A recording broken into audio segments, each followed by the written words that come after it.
పూర్తి వివరాలు చూసే ముందు మా ఛానల్ ని సబ్స్క్రైబ్ చేయడం మర్చిపోకండి. శ్రీ గురుభ్యో నమః. శ్రీ మహాసరస్వత్యై నమః. ఓం నమః శివాయ. నారాయణ శాస్త్రి ఆస్ట్రాలజీ ఛానల్ వీక్షిస్తున్నటువంటి ప్రేక్షక మహాశీలకు స్వాగతం, సుస్వాగతం. ఈరోజు మనము 2026వ సంవత్సరం జూలై 1వ తేదీ నుంచి 10వ తేదీ వరకు మకర రాశిలో జన్మించిన వారి యొక్క గ్రహస్థితులు మరియు రాశి ఫలితాలు ఏ విధంగా ఉన్నాయి, ఎటువంటి ఫలితాలు పొందుతారనే విషయాన్ని కనుక మనం పరిశీలిస్తే, ఈ 1వ తేదీ నుంచి 10వ తేదీ మధ్య మకర రాశి వారికి కెరియర్కి సంబంధించిన అంటే కొన్ని విషయాలలో బ్రహ్మాండమైనటువంటి ఉత్సాహాన్ని, కెరియర్కి సంబంధించినటువంటి విషయాలలో కొంత సందిగ్ధతను కూడా చోటు చేసుకునే అవకాశం ఉన్నదా అంటే ఖచ్చితంగా ఉందనే చెప్పాలి. ఎందుకంటే ఇక్కడ ఈ మకర రాశి వారికి ఏ విధంగా ఉందంటే, సప్తమ స్థానంలో గురుడు ఉచ్చస్థానంలో సంచరిస్తున్నాడు. సప్తమ స్థానంలోని బుధ శుక్ర గ్రహాల యొక్క కలయిక కూడా ఉంది. అంటే బుధుడు, గురుడు, శుక్రుడు. కర్కాటక రాశిలో గురుడు ఉచ్చస్థానంలో సంచరించేటప్పుడు మకర రాశి వారికి డైరెక్ట్గా గురు వీక్షణం మీ రాశి మీదనే ఉన్నటువంటి కారణం చేత ఇది ఒక శ్రీరామ రక్షగా నిలుస్తుంది. కానీ జూలై 4వ తేదీ రాత్రి 7:10 వరకు శుక్రుడు సప్తమ స్థానంలో ఉండి 7:11 కరెక్ట్గా అష్టమ స్థానంలోకి వస్తాడు. మరి మకర రాశి వారికి శుక్రుడు ఏ స్థానాలకు అధిపతి అంటే, పంచమ స్థానాధిపతి మరియు దశమ స్థానాధిపతి. పంచమ స్థానం అంటే సంతానానికి, పూర్వపుణ్యానికి, మనం చేసేటటువంటి క్రియేటివిటీకి, ఎడ్యుకేషన్కి, వీటికి సంబంధించిన స్థానం. దశమ స్థానం అంటే మనం చేసే వృత్తికి, ఉద్యోగానికి, వ్యాపారానికి, వీటికి సంబంధించినటువంటి స్థానం. సో ఎప్పుడైతే సప్తమ స్థానంలో నుంచి 4వ తేదీ రాత్రి 7:10 అష్టమ స్థానంలోకి ప్రవేశిస్తాడో, అప్పటి నుంచి ఉద్యోగపరంగా కానీ సంతానపరమైనటువంటి విషయాలలో కానీ విపరీతమైనటువంటి ఒత్తిడి ఎదుర్కొనే అవకాశం ఉంది.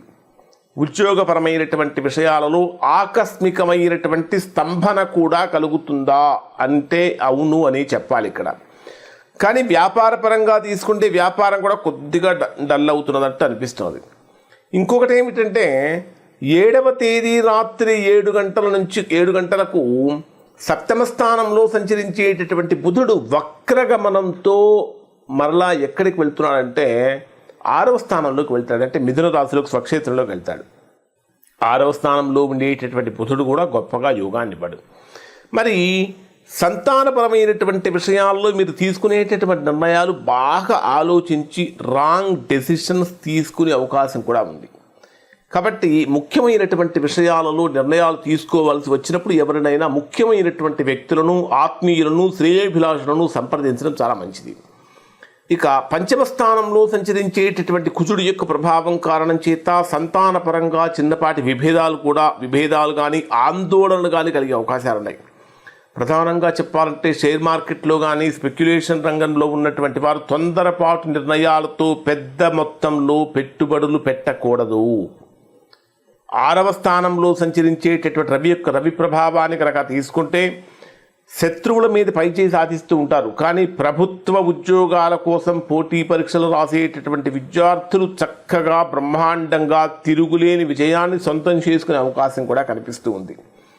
మరి ఇక్కడ మీ రాశ్యాధిపతి అయినటువంటి శని రాశికి 3వ స్థానంలో సంచరిస్తున్నటువంటి కారణం చేత మకర రాశిలో జన్మించినటువంటి వారు అందరినీ కలుపుకొని పోదాం అనేటటువంటి భావనలో ఉంటారు. మరి ఈ 10 రోజులు ఏ విధంగా ఉంటుందని కనుక మనం పరిశీలిస్తే, వివాహ ప్రయత్నాలు చేసేటటువంటి వారికి వాటిలో స్వల్పమైన ఆటంకాలు కలుగుతూ ఉంటాయి. అలానే నిరుద్యోగులుగా ఉన్నటువంటి వారు చేసేటటువంటి ఉద్యోగ ప్రయత్నాలలో కూడా స్వల్పంగా ఇబ్బందులు పడుతూ ఉంటాయి. సడన్గా ఈ జూలై నెలలో ఎవరికైనా సరే ఉద్యోగ సమస్యలు కనుక తలెత్తినట్టు అనిపిస్తే ఖచ్చితంగా ఒకసారి మీరు మీ యొక్క వ్యక్తిగత జాతకాన్ని విశ్లేషణ చేయించుకోవడం చాలా మంచిది. ఎందుకంటే ఎక్కడ దోషం ఉంది, ఏ కారణంగా ఇలా జరుగుతున్నదో తెలుసుకోవాలి. ఇక్కడ మనము డే వైజ్గా పరిశీలిస్తే 1వ తేదీ ఉదయం నుంచి 3వ తేదీ రాత్రి 1:05 వరకు ఉండేటటువంటి సమయంలో మీ జన్మరాశిలోనే సంచరించేటటువంటి చంద్రుడి యొక్క ప్రభావం కారణం చేత మకర రాశిలో జన్మించినటువంటి వారికి బ్రహ్మాండమైనటువంటి మానసిక ఉత్సాహం పెరుగుతుంది. మానసిక ఉత్సాహం మంచిదే కానీ మొండితనం మంచిది కాదు. మొండితనానికి చాలా వరకు దూరంగా ఉండాలి. ఎందుకంటే మీకు తెలియకుండానే ఏదో ఒక కొత్త ఎనర్జీ వస్తుంది, ఆత్మవిశ్వాసం కనిపిస్తుంది, పెండింగ్లో ఉన్నటువంటి పనులన్నీ వేగంగా పూర్తి చేస్తారు. సమాజంలో మీ వ్యక్తిత్వానికి కూడా మంచి గుర్తింపు లభిస్తుంది. ఇక్కడ ఒక చిన్న కాషన్, అంటే ఒక చిన్న జాగ్రత్త ఏమిటంటే, ఏం చేయాలంటే సప్తమ స్థానంలో సంచరించేటటువంటి గురు వీక్షణం ఉన్నప్పటికీ జన్మరాశిలో సంచరించేటటువంటి చంద్రుడి యొక్క ప్రభావం కారణం చేత కొన్నిసార్లు చికాకులు, మొండితనము పెరుగుతాయి. దీని వలన ఇతరులతో అనవసరమైనటువంటి వాదనలు వచ్చే ప్రమాదం ఉంది. ముఖ్యంగా మీ జీవిత భాగస్వామి యొక్క భావాలను గౌరవించండి, తద్వారా అనవసరమైన సమస్యల జోలికి వెళ్లకుండా ఉంటారు. సెకండ్ పాయింట్ ఏమిటంటే 3వ తేదీ రాత్రి 1:05 నుంచి 6వ తేదీ ఉదయం 9:56 వరకు ఉండేటటువంటి సమయాన్ని పరిశీలిస్తే ధనస్థానంలో సంచరించేటటువంటి చంద్ర రాహు గ్రహాల యొక్క కలయిక ఆకస్మికమైనటువంటి ధనలాభాన్ని తీసుకొస్తుందా అంటే అవుననే చెప్పాలి. అయినప్పటికీ వాక్స్థానంలో చంద్రుడు రాహుతో కలిసినప్పుడు మాట్లాడేటటువంటి మాట చాలా కంట్రోల్డ్గా ఉండాలి. ఇక 2వ స్థానం అంటేనే కుంభరాశి. ఆర్థికంగా కనుక తీసుకుంటే రాహు యొక్క ప్రభావం కారణం చేత ఊహించనటువంటి మార్గాల నుంచి ఆకస్మికంగా డబ్బు చేతికి అందే అవకాశం ఉంది.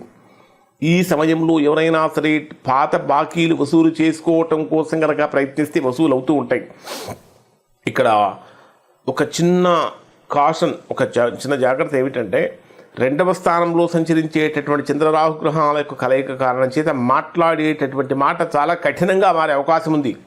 కాబట్టి కుటుంబ సభ్యులతో కానీ బయటి వాళ్ళతో కానీ ఎవరితోటైనా సరే మాట్లాడేటప్పుడు కలహాలు రాకుండా మాట్లాడటం చాలా మంచిది. 3వ పాయింట్ ఏమిటంటే 6వ తేదీ ఉదయం 9:56 నుంచి 8వ తేదీ సాయంత్రం 4:02 వరకు ఉండేటటువంటి సమయంలో పరాక్రమ స్థానంలో శనిచంద్రుల యొక్క కలయిక, కష్టపడేటటువంటి తత్వం పెరుగుతుంది, ప్రయాణాలు బ్రహ్మాండంగా కలిసి వస్తాయి. అంటే పట్టుదలతో ఎలాంటి కార్యాన్నైనా సరే దిగ్విజయంగా పూర్తి చేసుకోగలుగుతారు. పబ్లిక్ రిలేషన్స్ బ్రహ్మాండంగా మెయింటైన్ చేయగలుగుతారు, బ్రహ్మాండంగా అనుకూలంగా మారుతుందని చెప్పాలి. అన్నింటికంటే ప్రధానమైన పాయింట్ ఏంటంటే తోబుట్టువుల నుంచి, అన్నదమ్ముల నుంచి, స్నేహితుల నుంచి బ్రహ్మాండమైన సహాయ సహకారాలు అందుతూ ఉంటాయి. లాస్ట్ పాయింట్ ఏమిటంటే 8వ తేదీ సాయంత్రం 4:02 నుంచి 10వ తేదీ రాత్రి వరకు ఉండేటటువంటి సమయంలో కొద్దిగా స్వల్పంగా జాగ్రత్త తీసుకోవాలి. కారణం ఏమిటంటే మానసికమైన అలసట కానీ సుఖలోపం కానీ కలిగే అవకాశాలు ఉన్నాయి. ఇక్కడ 8వ తేదీ సాయంత్రం నుంచి 10వ తేదీ రాత్రి వరకు మనస్సులో ఏదో ఒక తెలియని ఆందోళన ఉంటుంది, నిరాశకు లోనవుతూ ఉంటారు, ఇంట్లో ప్రశాంతత తగ్గినట్లుగా అనిపిస్తూ ఉంటుంది. తల్లి యొక్క ఆరోగ్యం విషయంలో కొద్దిగా శ్రద్ధ వహించండి. ఈ 2 రోజులు ప్రాపర్టీలు కానీ, వస్తువులు కానీ, వాహనాలు కానీ కొనుగోలు చేయడానికి పెద్దగా ఒప్పందాలు చేసుకోకుండా ఉండడం మంచిది. కొత్త పెట్టుబడులు అసలు పెట్టవద్దు. కొన్ని చిన్న పరిహారాలు చేసుకోవటం చాలా మంచిది. ఖచ్చితంగా మీరు చేయవలసినటువంటి పరిహారాలు ఏమిటంటే 3వ తేదీ నుంచి 6వ తేదీ వరకు ఖచ్చితంగా దుర్గాదేవికి రాహుకాలంలో దీపం వెలిగించడం వల్ల అనేక రకాల సమస్యల నుంచి బయటపడతారు. ఖచ్చితంగా 8వ తేదీ నుంచి 10వ తేదీ మధ్య శివుడికి అభిషేకం చేసుకోవడం వల్ల కూడా మంచి ఫలితాలు పొందుతారు. ఇవి మకర రాశి వారికి సంబంధించినటువంటి ఫలితాలు. శుభం.